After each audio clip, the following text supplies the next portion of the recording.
नाजरीन अस्सलाम वालेकुम। IAD टुडे के खबरनामे में आपका खैर मकदम करते हैं। आइए बढ़ते हैं तफसीलात की तरफ। रियासत तेलंगाना की TRS पार्टी के वर्किंग प्रेसिडेंट KTR ने आज हैदराबाद के कुकटपल्ली इलाके में वाक़ फंक्शन हॉल में जंगी खतूत पर एक जायजा इजलास बुलाकर BJP working president JP Nadda के नुमाइश मैदान के जलसे में TRS पार्टी पर करप्शन के इल्जामात लगाने की सख्त मजम्मत की और कहा कि बीजेपी पार्टी अरसे दराज से सिर्फ झूठ के सहारे ही चल रही है। इन्होंने मरकजी वजीर को मुतनब्बे किया है कि यह कर्नाटक नहीं है जहां बीजेपी के ड्रामेबाजी चल जाए। इन्होंने कांग्रेस पार्टी को भी करप्शन के इल्जामात लगाने पर अपनी तनकीद का निशाना बनाते हुए इसे खबरदार किया कि पार्टी अपने इल्जामात साबित करे, नहीं तो सभी के खिलाफ कार्रवाई की जाएगी। इन्होंने आगे कहा कि तेलंगाना की तरक्की दोनों पार्टियों को हजम नहीं हो पा रही है, इसलिए इल्जामात लगाकर अपनी इज्जत बचाने की कोशिश कर रहे हैं। उस इजलास में शिरकत करने वाले ये रहे रियासती वज़रा M श्रीनिवास गौड़, C मल्ला Reddy, T Srinivas Yadav, MLC KP Vivekananda के साथ साथ बहुत सारे दीगर आला लीडर्स और कारकुनों ने भी वहां शिरकत की।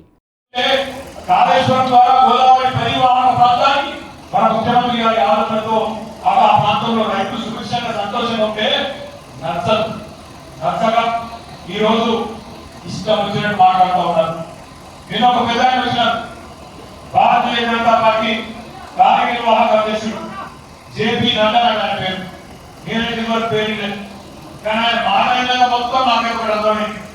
ఆయన పేరు JP నడ్డా గారు పచ్చి అబద్ధాల అడ్డాలు పెట్టుకోవాలని పేరు మాత్రం పక్కన ఒక్కడే ఒకరిగా చెప్పాలి। మైక్ తీసుకొని వాళ్ళెవరో రాజకీయ నోటికొచ్చి చనిపోయింది తప్ప ఒకడే ఒక మాట లేదు, ఒకటే ఒక లేదు, పచ్చి అబద్ధాలు ఒక్కడే ఒకటి కలిసి నిన్న మాట్లాడుతున్నారు।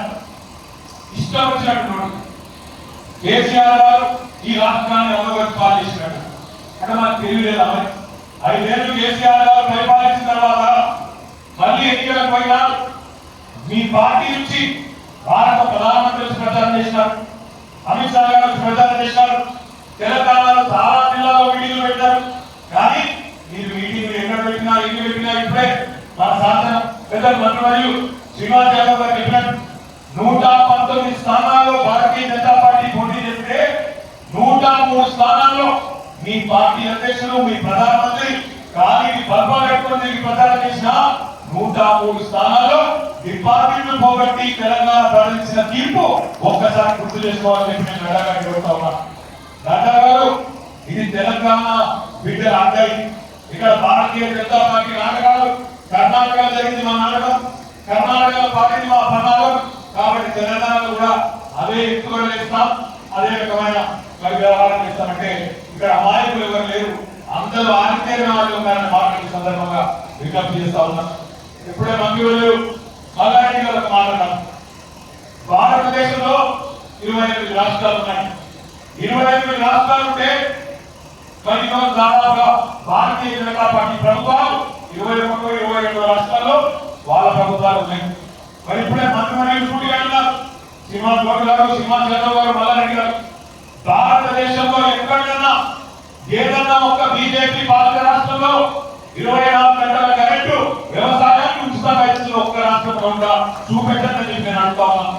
అది మాత్రమే కాదు, భారతదేశం మొత్తంలో ఎక్కడన్నా 50 లక్షల మందికి 2000 రూపాయల పెన్షన్లు, 3000 రూపాయల పెన్షన్లు దివ్యాంగులకు ఇస్తున్న ఒక్క బీజేపీ పాలిత రాష్ట్రంలో చూపెట్టమని చెప్పి నేను నడ్డాగా అడుగుతా ఉన్నా।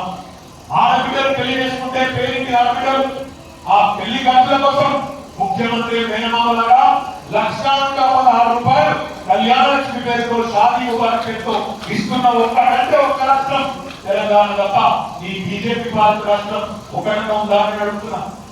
ఆడపిల్ల కాన్పుకుపోతే సర్కారు భవనాల్లో ప్రస్తుతం అయితే 12,000 రూపాయలు మగబిడ్డ కొడితే 13,000 రూపాయలు మరి ఆడపిల్ల కొడితే కేసీఆర్ మీటితో సహా ఇస్తున్న రాష్ట్రం తెలంగాణ తప్ప ఈ దేశంలో ఒక్కటంటే ఒక్క బీజేపీ పాలిత రాష్ట్రం ఉందా చూపెట్టమని అడుగుతా ఉన్నాం।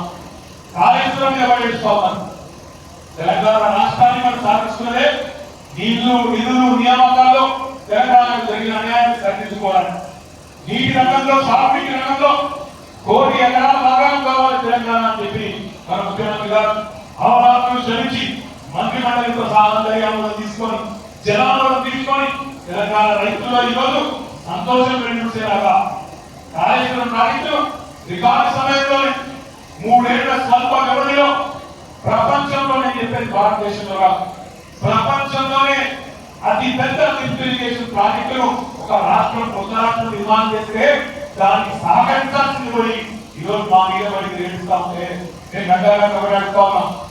నోటికి వచ్చినట్టు మాట్లాడాలి, నోటికి వచ్చినట్టు కమిషన్ కాకతీయ అంటాడు, కమిషన్ భగీరథ అంటాడు, కాళేశ్వరంలో అవినీతి అంటాడు. నేను గడ్డగా అడుగుతా ఉన్నా, ముందు మీరు ఢిల్లీలో తెలుసుకోండి, ఢిల్లీలో తెలుసుకోండి, మీరు చెప్పేది వాస్తవమా? మీ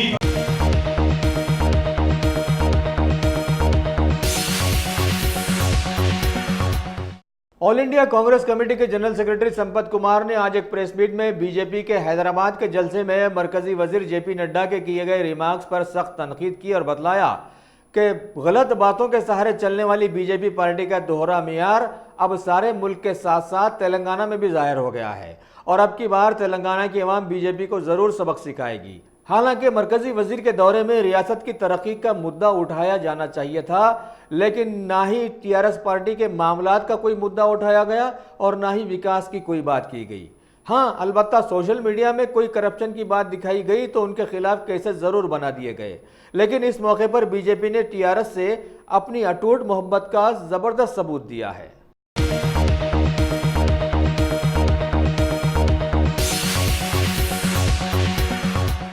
तेलंगाना के पंचायत राज वजीर ई दियाकर राव ने आज सेक्रेटरीट के अपने ऑफिस में एक जायजा इजलास बुलाकर देवाडुला इरिगेशन सिस्टम के लिए पानी की निकासी के अहकामात जारी किए। इन्होंने कहा कि हालिया दिनों में सारी रियासत में बारिश बेहतरीन हुई, लिहाजा कैनाल्स के जरिए इसे छोड़ते हुए खेती बाड़ी को जगह जगह फौरन पानी पहुंचाया जाए ताकि जारिया साल भी फसलें बेहतरीन खिल सकें। इस इजलास में एमएलए धर्ना रेड्डी, जीवी रमना रेड्डी, बहुत सारे मुतल्लका महकमे के आला अहदेदारों ने शिरकत की।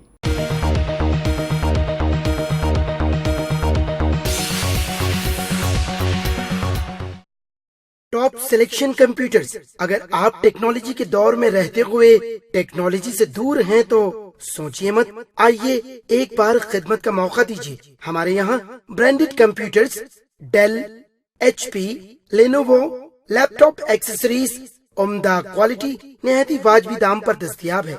स्कूल, कॉलेज, कॉर्पोरेट, ऑफिस वगैरह में बल्क क्वांटिटी में सप्लाई की जाती है। इसके साथ साथ हमारे यहाँ माहिर टेक्नीशियंस की निगरानी में रिपेयर की सहूलत भी मौजूद है। अगर आप अपने घर, दुकान, सोसाइटी, स्कूल वगैरह को सेफ और क्राइम फ्री बनाना चाहते हो तो इंस्टॉल कीजिए CCTV कैमरा जो HD क्लियरिटी के साथ दस्तयाब है। गुज़िश्ता 10 साल से मुल्क भर में अपनी इन तमाम खिदमात को जारी रखते हुए आपके एतमाद को बरकरार रखने वाला नाम top selection computers, Vijayanagar colony beside Riyan hotel Hyderabad. Director Syed Rashid Ali. Phone 9849715954। Top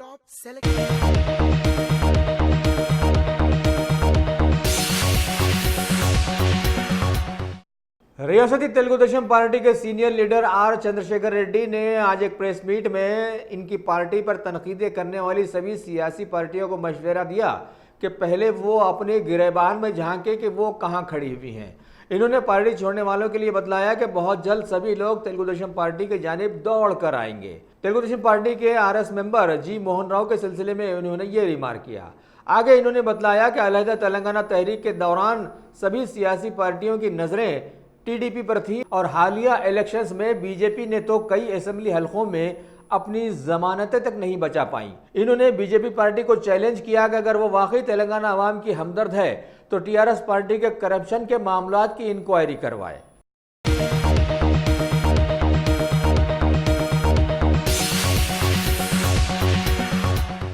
Telangana के वजीर ज़राअत S निरंजन रेड्डी ने BJP working president JP Nadda के हैदराबाद में TRS पार्टी पर लगाए गए करप्शन के इल्जामात को बेबुनियाद बतलाते हुए कहा कि हमारी हुकूमत ने रियासत को तरक्की दिलाने के लिए बहुत मेहनत की है। इन्होंने हरिता प्लाजा में रैतु मार्गदर्शी नामी किताब की रस्म इजराई के बाद ये बात कही और मजीद बतलाया कि तेलंगाना हुकूमत किसानों की फलाह बहबूद के लिए कई कदम उठा रखे हैं, जिसकी तारीफ खुद बीजेपी हुकूमत वाली रियासतों ने की है और एम्प्लॉयमेंट गारंटी स्कीम को फार्म सेक्टर से जोड़ा भी है ताकि किसानों को भरपूर राहत मिल सके। लिहाजा इन्होंने मरकजी वजीर जेपी नड्डा के इल्जामात को नकार दिया और आवाम को समझाने की कोशिश की कि रियासत टीआरएस दौरे हुकूमत में ज़रूर आगे बढ़ी है।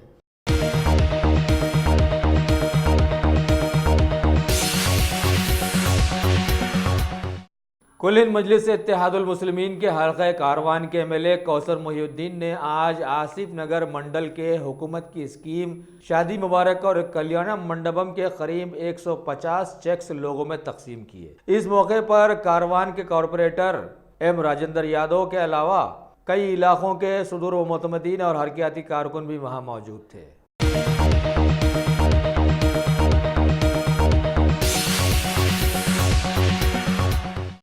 तेलंगाना स्टेट लेजिस्लेटिव काउंसिल के सेक्रेटरी और रिटर्निंग ऑफिसर ने ऐलान किया है कि के यादव रेड्डी की मखलूआ जगह पर टीआरएस पार्टी के जी सुकेंदर रेड्डी को बिला मुकाबला मुंतखब किया गया है। इस मौके पर मुंतखब उम्मीदवार ने इन्हें एमएलसी बनाने पर सीएम केसीआर का शुक्रिया अदा किया और उनके एतमाद को ठेस नहीं पहुंचाने का वादा भी किया और ये भी बतलाया कि टीआरएस हुकूमत ने रियासती किसानों के लिए जो किया है उसकी मिसाल कहीं से भी नहीं ली जा सकती। చాలా సంవత్సరాల పాటు రాష్ట్ర శాసనసభలో కాలు పెట్టాలనేటువంటి నా కోరిక. ఎందుకంటే నేను 3 పర్యాయాలు 13, 15, 16 లోక్సభకు ప్రాతినిధ్యం వహించాను. 2004లో శాసనసభకు పోటీ చేసి ఓడిపోవడం అనేది జరిగింది. గౌరవ ముఖ్యమంత్రి గారికి నేను పార్లమెంట్ సభ్యులుగా ఉన్న సందర్భంలోనే రాష్ట్ర రాజకీయాల్లో ఉన్నటువంటి నా ఆసక్తిని వారికి తెలియజేయడం, వారు నాకు ఈ అవకాశాన్ని కల్పించడంతో పాటు గత సంవత్సరం 2 మాసాలు ఒక ప్రతిష్టాత్మకమైనటువంటి ప్రపంచంలోనే దేశంలోనే వ్యవసాయ రంగానికి పెద్దపీట వేసినటువంటి ముఖ్యమంత్రిగా, ఒక రైతు నాయకునిగా వారు ఏర్పాటు చేసినటువంటి రాష్ట్ర రైతు సమన్వయ సమితికి చైర్మన్గా నియమించడం, రైతు బంధు కార్యక్రమాన్ని, రైతు బీమా కార్యక్రమాన్ని జయప్రదం చేయడంలో వారు ఇచ్చినటువంటి అవకాశం ఎప్పుడు కూడా వ్యవసాయ రైతుగా మర్చిపోలేనటువంటి అవకాశం అని మనం చేస్తాం. ఇప్పటికే దేశంలో వ్యవసాయ రంగానికి చేయూతనందిస్తున్నటువంటి ప్రభుత్వం ఏకైక ప్రభుత్వం కేసీఆర్ నాయకత్వంలోనే టీఆర్ఎస్ ప్రభుత్వం తప్ప మరొకటి కాదు. నా ఎన్నికకు సహకరించినటువంటి రాష్ట్ర పార్టీ అధ్యక్షులు ముఖ్యమంత్రి గారితో పాటు మా కార్యనిర్వాహక అధ్యక్షులు కేటీఆర్ గారికి, గౌరవ మంత్రులకు, శాసనసభ్యులకు, అదేవిధంగా పార్టీ నాయకత్వానికి మొత్తం కూడా నేను ప్రత్యేకంగా ధన్యవాదాలు తెలియజేసుకుంటా ఉన్నాను. నాకు ఇచ్చినటువంటి అవకాశాన్ని శాసనసభ ద్వారా శాసన మండలికి ఎన్నిక కావడం, నాకు ఇచ్చినటువంటి ఈ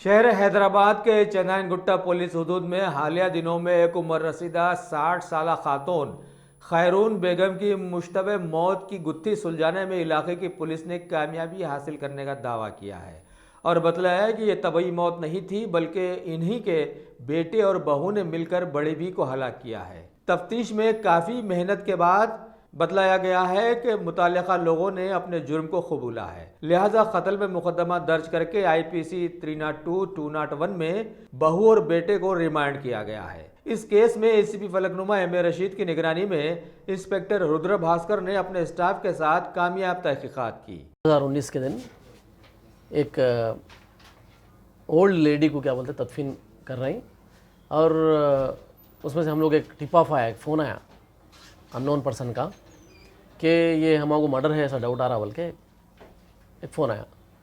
उसके बेसिस पे इमीडिएटली हम लोग वहाँ पे 30 मार्च 2019 के दिन दोपहर में वहाँ पे पहुँचे, स्पॉट पे पहुँचे।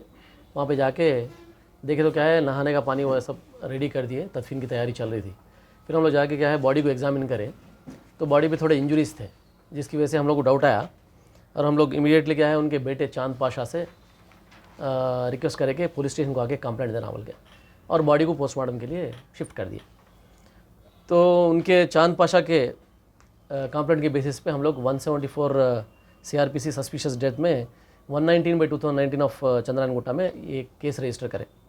उसके बाद क्या है हम लोग पोस्टमार्टम के लिए भेज दिए थे। पोस्टमार्टम की रिपोर्ट के बेसिस पे इसमें क्या है हम लोग आज के दिन हमारे SI Venkatesh, PC Satyanarayan, PC Naresh और WPC लक्ष्मी मिलके ये अक्यूज़ को पकड़ के लाए।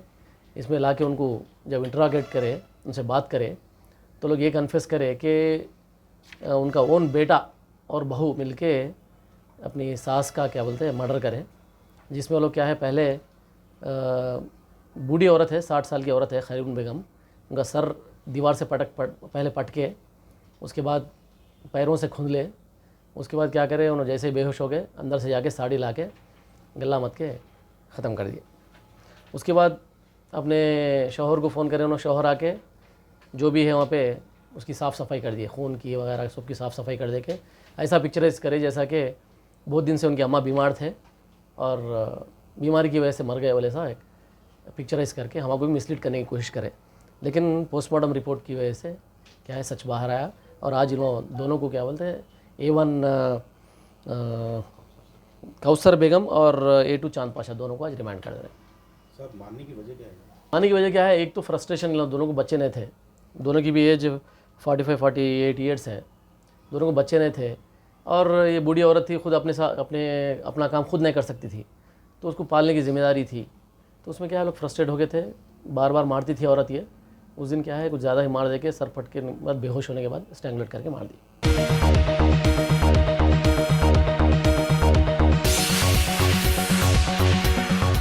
Bhagwan Devi Hospital, Dr. Om Prakash Agrawal presents Juhi Clinics at Sheikhpet। 25 सालों से ऑर्थोपेडिक्स सर्विसेज खिदमत अंजाम देते आ रहे हैं। भगवान देवी हॉस्पिटल है हमेशा आपके साथ। Doctor Om Prakash Agarwal, MS ortho, senior orthopaedic surgeon. Doctor Arvind Kumar, MS ortho, senior orthopaedic surgeon. Treatment for difficult fractures, joint replacement, arthroscopy surgery, spine surgery, all under one roof. हजारों मरीजों का कामयाब इलाज जदीद टेक्नोलॉजी के जरिए।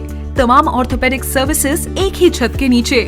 Modern operation theatre, 24 hours digital x-ray, ultrasound, diagnostics, operations facility and pharmacy.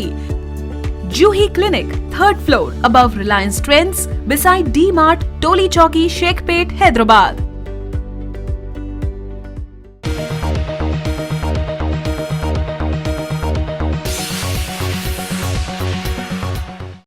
Telangana state Waqf board के chairman Mohammed Saleem ने वक्फ बोर्ड की जानिब से टेक्निकल व फनी महारतों के कोर्सेज के 26 मुंतखबा उम्मीदवारों की मुफ्त तरबियती ग्रुप को सेंचुरियन यूनिवर्सिटी ओडिशा के लिए रवानगी के वक्त हरी झंडी दिखाकर उन्हें रवाना किया।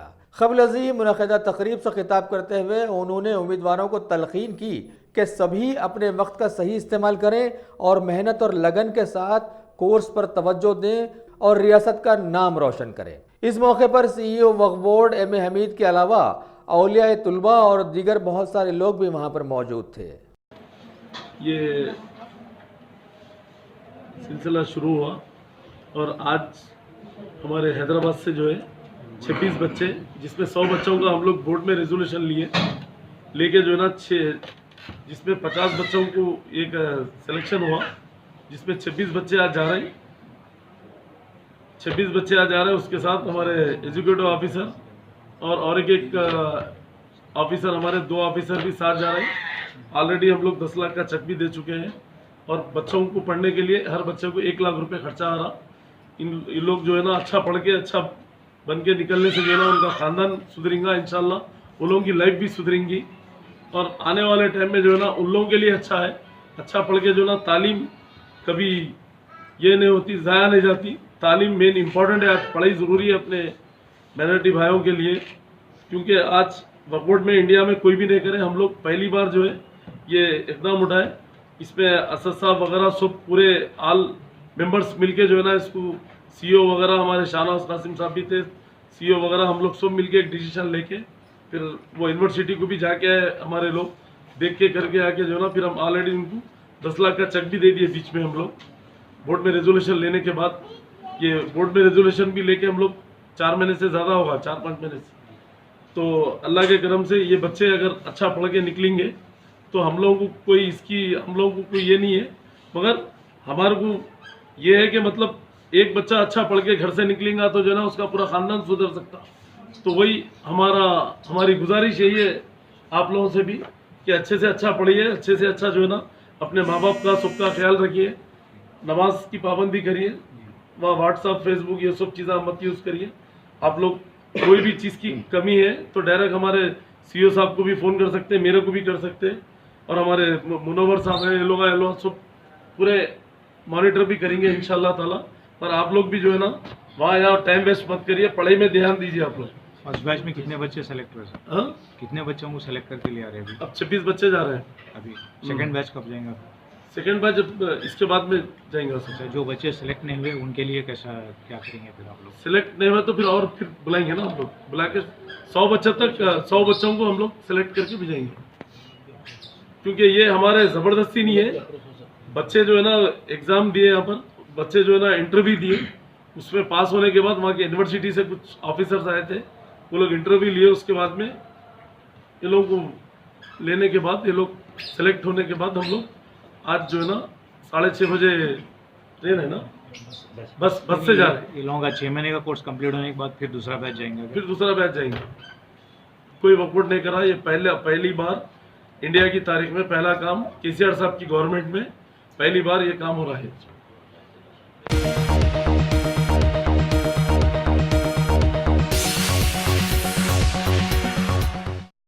तेलंगाना के बीजेपी सदर डॉक्टर के लक्ष्मण ने आज एक प्रेस मीट में बतलाया कि 2023 के आने वाले असेंबली इंतखाबात में बीजेपी पार्टी तेलंगाना का वास्तु बदल कर रख देगी, जिस तरह से अभी सारे भारत का बदला है। मरकजी वजीर जेपी नड्डा के हैदराबाद में मुखातिबत के बाद टीआरएस लीडर्स की नींदें हराम हो गई हैं, ये उन्होंने बतलाया, क्योंकि ये मरकजी वजीर केटीआर की तरह पैराशूट से सियासत में नहीं आए, बल्कि वो केटीआर की पैदाइश से पहले से सियासत में हैं। इन्होंने रियासती टीआरएस हुकूमत से कई सवालात भी किए कि आरोग्यश्री मेडिकल हेल्थ स्कीम क्यों बंद की गई, रैतुबंदी स्कीम क्यों रोकी गई, मिशन काकतिया अब कमीशन काकतिया बन गया है, और कॉलेजवरम प्रोजेक्ट डीपीआर के बिना कैसे आगे बढ़ा। और ऐसे में केटीआर का बीजेपी से कहाँ है, बीजेपी कहने से बेहतर था कि वो अपनी बहन कविता और उनके एक रिश्तेदार भी विनोद कुमार से ये सवाल करते। लिहाजा अब रियासत में बीजेपी पार्टी के इख्तिदार जरूर संभालने के मौके पैदा हो गए हैं।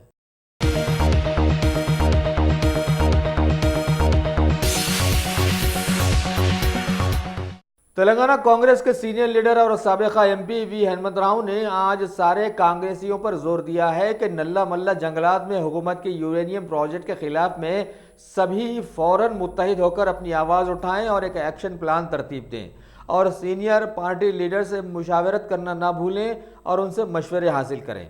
सिर्फ प्रेस मीट बुलाने से काम नहीं चलेगा, बल्कि अवाम के हकीकी मुसीबतों को जांचें। आगे इन्होंने कहा कि यूरेनियम प्रोजेक्ट से वहाँ के ना सिर्फ चेंचू कबाइल की ज़िंदगियाँ ख़तरे से दो चार हो जाएंगी, बल्कि दोनों तेलुगु रियासतों के बहुत सारे इलाके के लोग भी इसकी लपेट में आ जाएंगे। इस मौके पर इन्होंने टीआरएस के महकमे ट्रैफिक पुलिस पर भी सख्त तनकीद की कि अब ये हुकूमत का महकमा सिर्फ अवाम से पैसे निचोड़ने वाला बन गया है।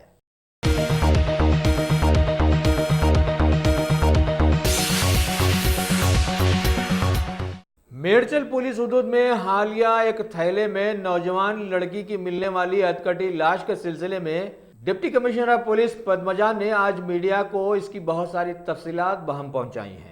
20వ తారీఖు అరౌండ్ 7:30 మధ్యన ఒక డైల్ 100 కాల్ వచ్చింది.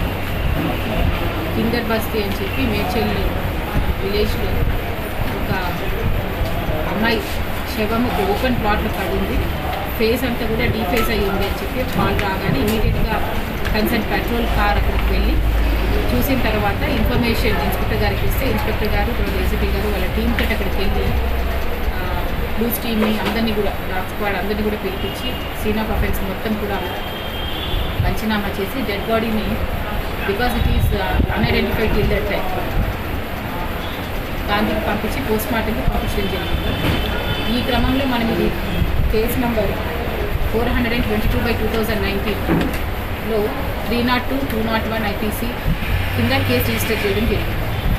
సబ్సిక్వెంట్ ఇన్వెస్టిగేషన్లో మనకు తెలిసింది ఏంటంటే ఈ అమ్మాయి ఐడెంటిఫికేషన్ ఎవరు అనే క్రమంలో మనం అక్కడ ఈ ఫోటో తీసుకొని అందరి దగ్గరికి ఆ చుట్టుపక్కల అందరి దగ్గరికి వెళ్ళి మనం అడుగుతున్న క్రమంలో ఆ అమ్మాయి వేసుకున్నటువంటి డ్రెస్సు ఒక అమ్మాయి ఆ చుట్టుపక్కల అమ్మాయి ఫ్రెండే ఆ అమ్మాయి ఐడెంటిఫై చేసి ఈ బట్టలు పలానా అమ్మాయికి ఇచ్చాను నేను, ఆ అమ్మాయి పేరు జ్యోతిక అని చెప్పి మనం చెప్పడం జరిగింది. సో ఈ జ్యోతిక ఇల్లు ఎక్కడుంది అని చెప్పి ఇంకొంచెం ముందుగా ఫర్దర్గా వెళ్తే ఆ అమ్మాయి ఇల్లు మనకు ఐడెంటిఫై అవ్వడం, అక్కడ ఆ ఇంట్లో లాక్ కేసు ఉండడం జరిగింది. సో వాళ్ళ ఫాదర్ ఎక్కడున్నాడు ఏంటి, తర్వాత ఓనర్ని పిలిచి అన్నీ అడిగితే అతను నా ఫాదర్ పేరు నాగరాజ్ అని, అతనికి ఒక కూతురు 2 అబ్బాయిలు ఉన్నారని, వాళ్ళు ఎక్కడో అల్వాల్లో ఉన్నటువంటి వాళ్ళ అక్క ఇంటికి బోనాలకు వెళ్ళారని చెప్పి చెప్పడం జరిగింది. తర్వాత అతన్ని నాగరాజ్ని మనము ఎక్కడున్నాడు ఏంటి అతని గురించి అని తెలిస్తే అతనికి రీసెంట్గా నవంబర్లో ఒక లేడీతోటి వివాహం అయింది. వీళ్ళు బై కాస్ట్ ఎస్సీ, అతను మ్యారేజ్ చేసుకున్నట్టు ఆ అమ్మాయి పేరు నాగమని, ఆ అమ్మాయి ముదిరాజ్ కాస్ట్. సో మ్యారేజ్ చేసుకున్న తర్వాత ఈ అమ్మాయి వాళ్ళకి రిలేషన్లో అడ్డం రావడం, ఎప్పుడు కూడా గొడవలు జరగడంతో ఈమె వాళ్ళ పుట్టింటికి వెళ్ళిపోతుంది ఈ నాగమని.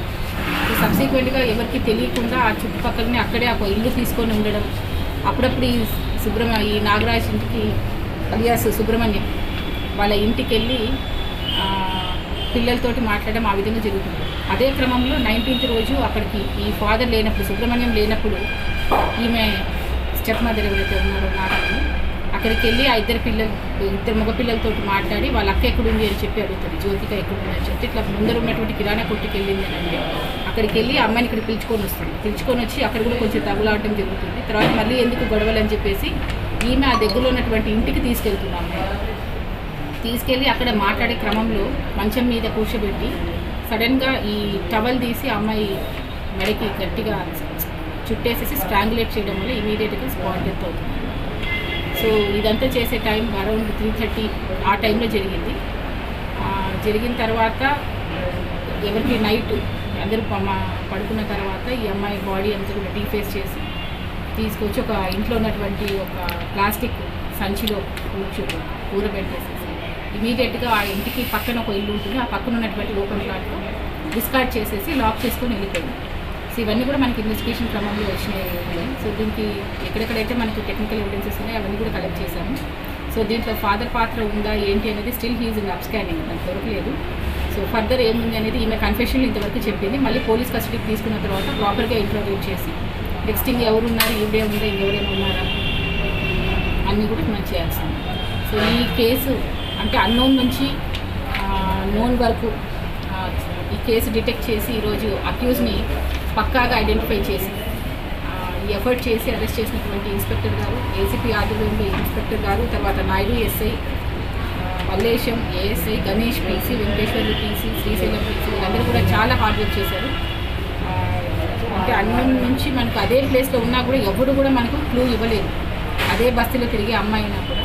బట్ మనం రిపీటెడ్గా అక్కడ వెళ్ళి కాలనీస్లో మన అందరితో మాట్లాడి అన్నీ చేయడం వల్ల ఒక చిన్న పాప ఇచ్చినటువంటి క్లూ తోటి మనకి కేసు డిటెక్ట్ అవ్వడం జరిగింది.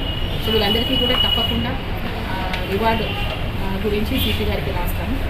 తర్వాత ఇదే మీటింగ్లో మనం పబ్లిక్ని అపీల్ చేయడం ఏంటంటే, so lot of migration population అంతా కూడా ఈ మేడ్చల్లో చాలామంది ఉంటున్నారు, ఎవరున్నారు ఎవరు లేని అనేసి.